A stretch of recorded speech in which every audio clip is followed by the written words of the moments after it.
প্রিয় দর্শক, আপনারা জানেন যে নির্বাচনটাই আমাদের সামনে এই মুহূর্তে রাজনীতির অঙ্গনে প্রধান আলোচিত বিষয়। কিন্তু সেই নির্বাচনে কারা অংশ নিতে পারবেন, কারা অংশ নিতে পারবেন না, এটাও কিন্তু আলোচনায় চলে আসছে।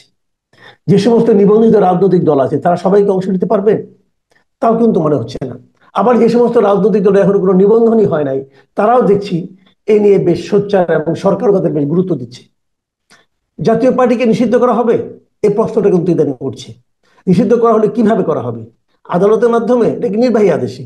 নির্বাহী আদেশে নিষিদ্ধটা কি যৌক্তিক হবে? এই সমস্ত প্রসঙ্গ উঠছে।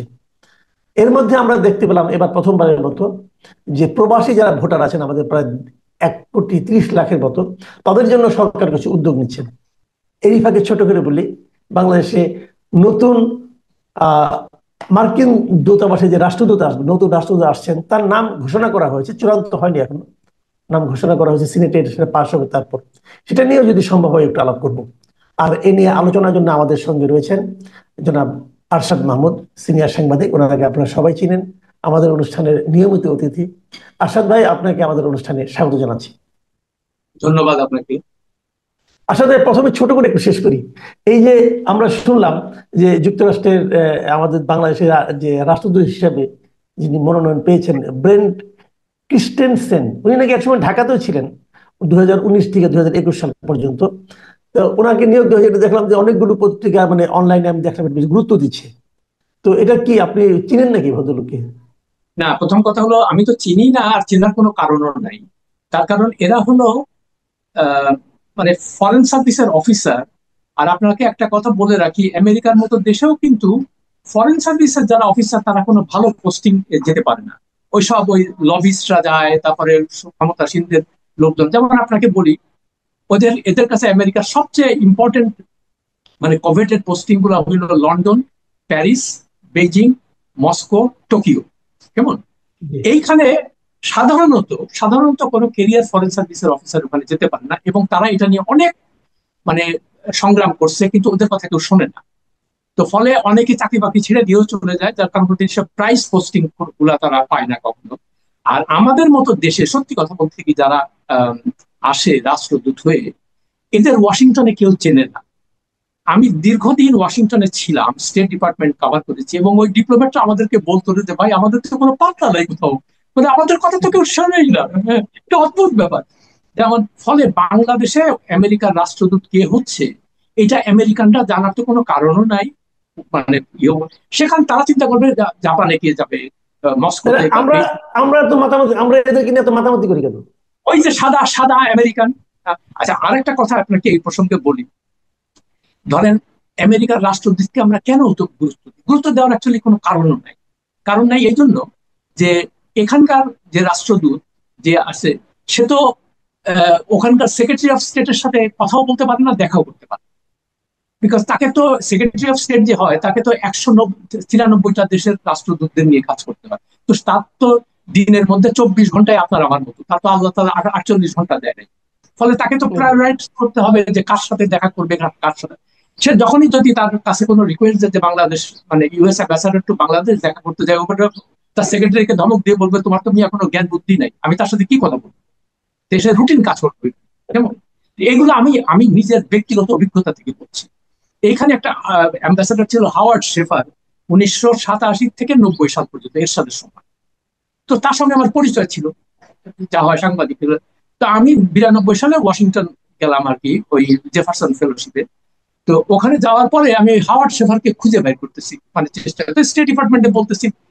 বিশ্বাস করেন আপনি কি, কেউ আমাকে বলতেই পারলো না যে সে লোকটা কি। হ্যাঁ। তা আমি তো অবাক হয়ে গেলাম যে তাদের অ্যাম্বাসাডার চাই। আমি বললাম তোমাদের বাংলাদেশ, বলে এরকম কত অ্যাম্বাসাডার যায় আসে, আমরা কি কারো খবর রাখি না। পরে যাই হোক, তাকে খোঁজ খবর করে বার করলাম। সে জর্জ ওয়াশিংটন জর্জ টাউন ইউনিভার্সিটির স্কুল অফ ডিপ্লোমেসি আছে একটা, সেখানে ওই পড়ায় আর কি, পার্ট টাইম পড়ে। তো তার সাথে আমি দেখা করতে গেলাম। আমি বললাম তোমার তো কেউ চিনে দেয় কেন? বলে আমার চিনবে কেন, আমি তো কেউ না। ঠিক এই কথাটাই বললো। হ্যাঁ। তো এই জন্য আমাদের এখানে মুশকিলটা হচ্ছে কি, মানে আমেরিকান অ্যাম্বাসাডার মানে সাংঘাতিক, তাকে নিয়ে দেখবেন সবকিছু জল্পনা কল্পনা। সে এটা করতেছে, পিটার হাস ওইটা করতেছে, এটা করতেছে। আরে বাবা, আচ্ছা, পিটার হাস। এখন যে একজন ভারপ্রাপ্ত আছেন, তিনিও দেখলাম যে আপনার বিভিন্ন দলের লিডারদের সঙ্গে কথা বলতেছেন।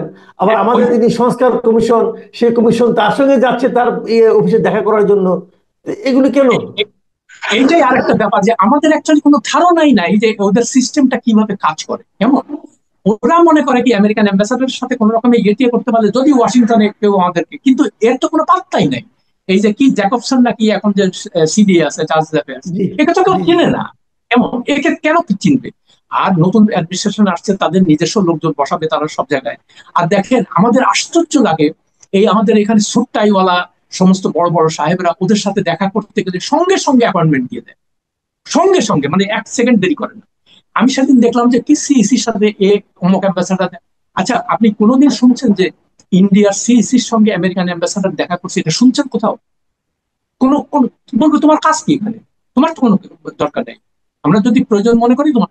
তো আমাদের আমাদের নেতা নেত্রী বা অফিসিয়ালরা যতদিন এই জিনিসটা বুঝতে না পারবে ততদিন এর গুরুত্ব বেশি। এই প্রসঙ্গে আর একটা কথা বলি। হ্যারি থমাস বলে একজন আফ্রিকান আমেরিকান এখানে অ্যাম্বাসাডার হিসেবে আসছিল, কেমন? জি জি আমি জি। তখন ওয়াশিংটন পোস্টে কাজ করি 2003 সালে। তো সে তাকে একটা ইমেল পাইলাম তার কাছ থেকে। তো আমাকে বলছে, dear sir, my name is Harry Thomas and I have just been confirmed as the next US ambassador to Bangladesh. I have been recommended highly by a friend to meet you before I leave for Dhaka. তো সে আমাকে দাওয়াত দিল, email পাইলাম, আমরা গেলাম lunch খাইতে। আমি তারে বললাম যে হ্যারি দেখো, তোমার তো এখন এখানে কেউ চিনে না, কিন্তু যে মুহূর্তে তুমি বাংলাদেশে যে ল্যান্ড করবা তুমি একটা বিশাল লোক হয়ে যাবে, তোমার সবাই তোমাকে ইয়ে করতে থাকবে। হ্যাঁ, এবং বিশ্বাস করেন সে এক্স্যাক্টলি তাই হলো। পরে যখন তার সাথে আমার ওয়াশিংটনে দেখা হইলো, আমার বললো তুমি তো ঠিকই বলছো, আমি তো ওখানে বিশাল ব্যক্তি, এখানে তো আমার কেউ চিনে না। হ্যাঁ?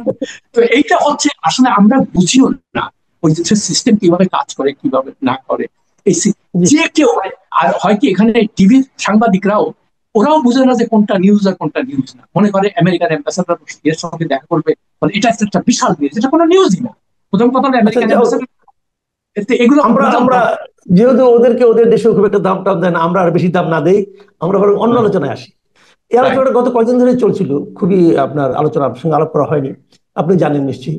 এই যে যে আপনার গণ অধিকার পরিষদ, তাদের লিডারকে মারা হলো, প্রহার করা হলো, এবং তারপরে দেখলাম তারা এক দফা দাবি দিয়ে বসলো যে জাতীয় পার্টিকে নিষিদ্ধ করতে হবে, এবং আরো এর সঙ্গে অন্য অন্য অনেক দলও দাবি দিল। কিন্তু যতটুকু ভিডিও আমি দেখলাম, যে তাকে গণ অধিকার পরিষদের যে চেয়ারম্যান আছেন, সভাপতি আর কি, নুরুল হক নূর, তাকে তো মেরেছে আইন প্রয়োগকারী সংস্থার লোকজন।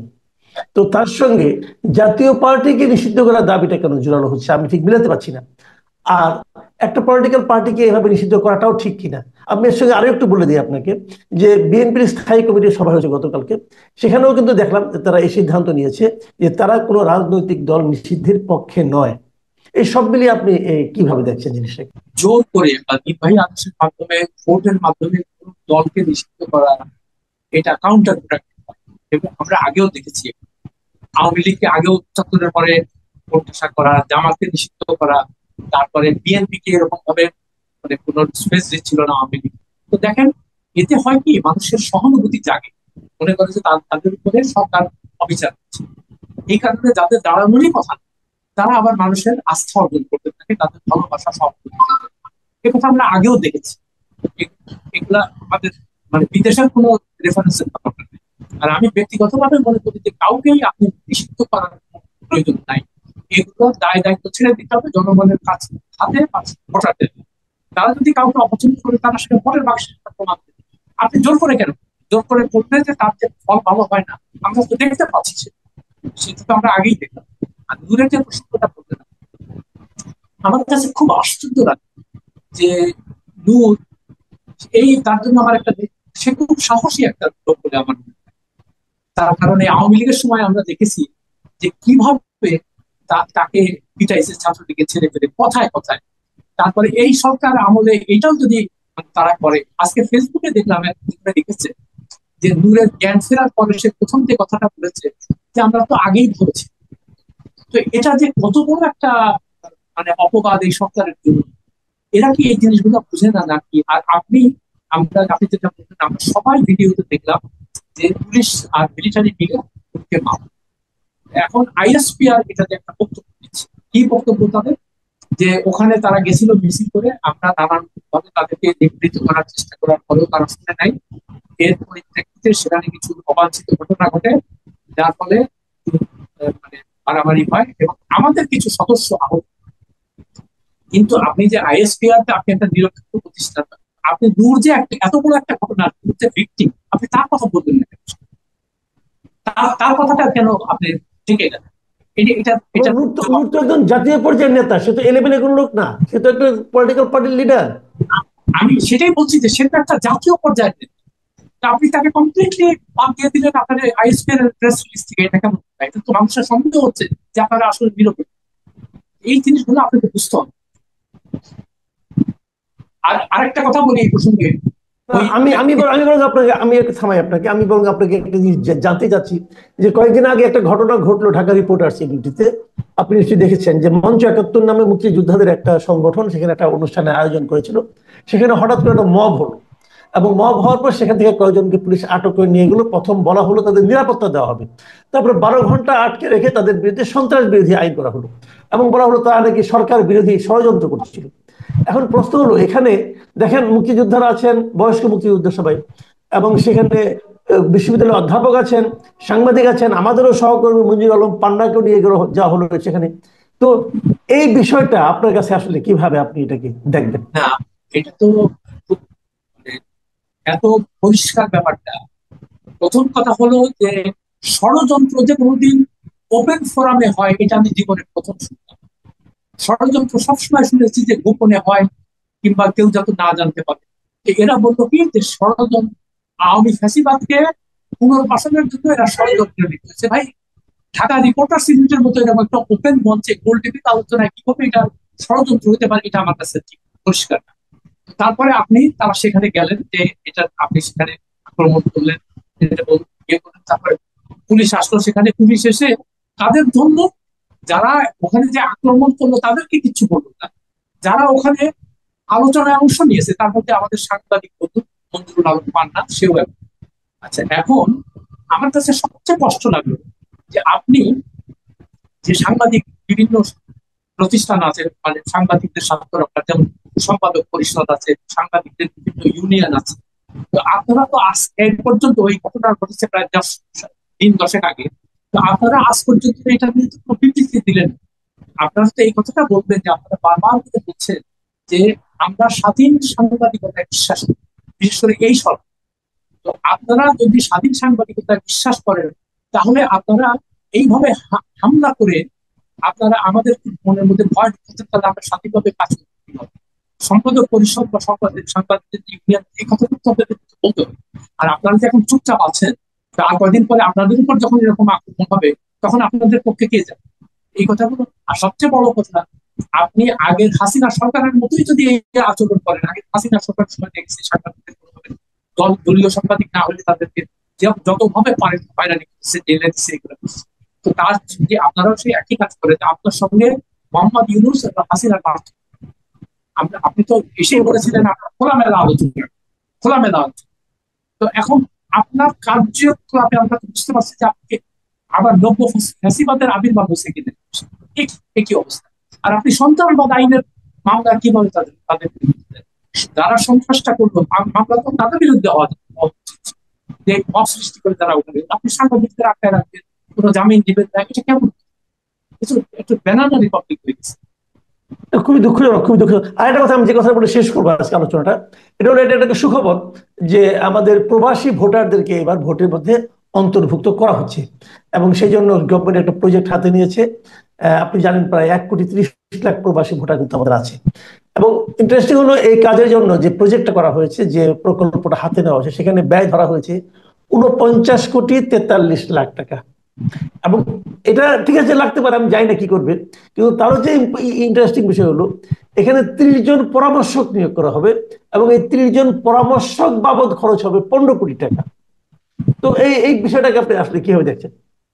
না, এটা তো আমি প্রথম থেকে যে জিনিসটা দেখতে পাচ্ছি, মানে এটা একটা হরে লুটের নজর, যে যেমনে পাবে।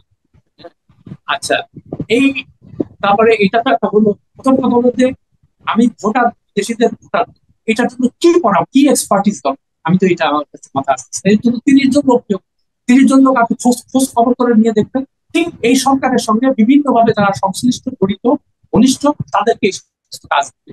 দিয়ে দিই, আচ্ছা তুমি তোমাকে 50 লাখ টাকা এমনি দিন, যেহেতু তুমি আমাদের গুণগান গাইছো। তো এখন আপনি যদি আগের সরকারগুলোর মতোই, বিশেষ করে হাসিনা সরকারের মধ্যে যদি এরকম আচরণ করেন, আর সবচেয়ে বড় কথা ভাই, এটা তো গৌরীশানের টাকা না। আমি আমাদের ট্যাক্স দিয়ে খাইয়ে দিচ্ছি, এটা তো আমাদের টাকা।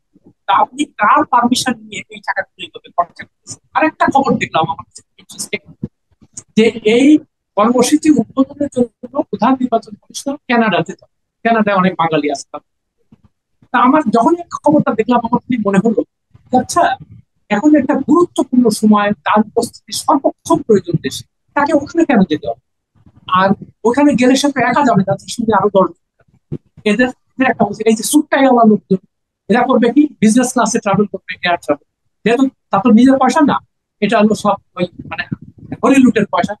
বাচ্চারা হোটেলে থাকুন, ডেলি টিয়ে দিয়ে নাও, কিছু পয়সা করি, এইভাবে রোজগার করে চলে আসে। এবং কোন রকম কোনো জবাবদিহিতা নাই বলে এই ধরনের লুটপাট অবাধে, মানে দীর্ঘদিন থেকে যে সরকারি আসে এইগুলা দিক থেকে আসছে। এর তো একটা একটা ইয়ে মানে দরকার, এর তো একটা শেষ হওয়ার দরকার। যে আমার কাছে কি মনে হয় জানেন, এই সুটটাই বলা লোকগুলোকে আমাকে মার্সেনারি মানে ভাড়াটে। এরা দেশের দেশের জন্য এদের বিন্দু মাত্র কোনো মায়া দল নাই, কিছু নাই। এরা আসছে খালি লুট করার, কিভাবে পারি। আর বলবে যে আমি সুটটাই করি, আমি ইংরেজিতে কথা বলি, আমি বিদেশ থেকে লেখাপড়া করেছি, অর্থাৎ আমি ট্যালেন্টেড, আমি অত্যন্ত মেধাবী, অর্থাৎ আমি আমার এই দরকার। আরে ভাই, আমাদের তো এত মেধাবী লোকের দরকার নাই। আমাদের দরকার এমন লোক যারা কথায় কথায় বিদেশ যাবে না, যারা বিজনেস ক্লাস ট্রাভেল করবে না, যারা 5 তারা হোটেলে থাকবে না। এটা একটা গরিব দেশ, এটা তো মানতে হবে। আপনাদের কার্যকলাপ, ভাব ভাব, আচার অনুষ্ঠান মনে হয় যে আপনারা রানী ভিক্টোরিয়ার বংশ। জি, অনেক ধন্যবাদ। ধন্যবাদ জনাব আসাদ।